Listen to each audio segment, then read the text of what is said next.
आज से लगभग 460 करोड़ साल पहले हमारे अंतरिक्ष में कहीं पर, जहां पर बहुत सारे धूल के बादल इकट्ठा थे, उसके ठीक बगल में ही एक स्टार का अंत होता है, एक सुपरनोवा विस्फोट के साथ। विस्फोट में इतनी ताकत थी कि बगल में मौजूद जो धूल कण के बादल थे उनमें इतनी गर्मी और आपस में इतना दबाव बनने लगा कि यही धूल कण आपस में ग्रेविटेशनल फोर्स के कारण से एक जगह इकट्ठा होने लगे और इसके बीच में एक बहुत ही स्पेशल पिंड का निर्माण हो गया, एक ऐसे तारे का निर्माण हो गया जिसे आज हम सूर्य कहते हैं। ये प्रोसेस तो चल ही रहा था, साथ ही साथ इस सूर्य के चारों ओर बड़े बड़े गैस जायंट जैसे जुपिटर, सैटर्न, इन सब का तो निर्माण कर ही रहे थे।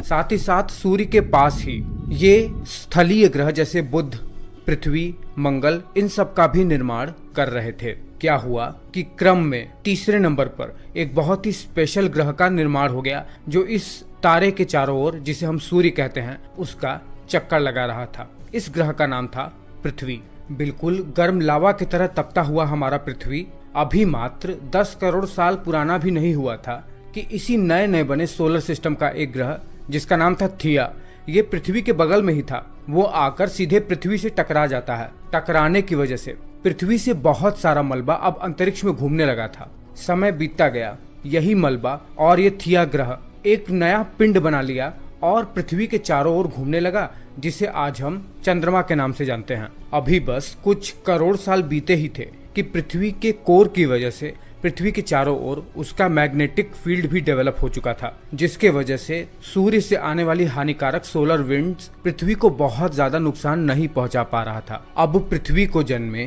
45 से 50 करोड़ साल हो गए थे। अचानक से सौर मंडल के किसी बहुत दूर के इलाके से पृथ्वी के ऊपर बहुत सारे एस्टेरॉयड्स और मीटियोर का बॉम्बार्डमेंट होने लगा। ये जो पत्थर, एस्टेरॉयड वगैरह, ये सब जो पृथ्वी से टकरा रहे थे, ये अपने साथ पृथ्वी पर बहुत सारे वाटर को भी लेके आए। क्या था, इनके ऊपर जमी हुई बर्फ थी।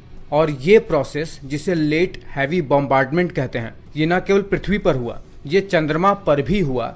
और ये 1-2 साल नहीं, 1-2 करोड़ साल नहीं, बल्कि 30 करोड़ साल तक का प्रोसेस रहा ये। इसी कारण से पृथ्वी पर भी पानी आया और अंदाजा लगाया जा रहा है कि चंद्रमा पर भी बहुत सारा वाटर का रिजर्व हो सकता है बर्फ के रूप में, इसी लेट हैवी बॉम्बार्डमेंट की वजह से।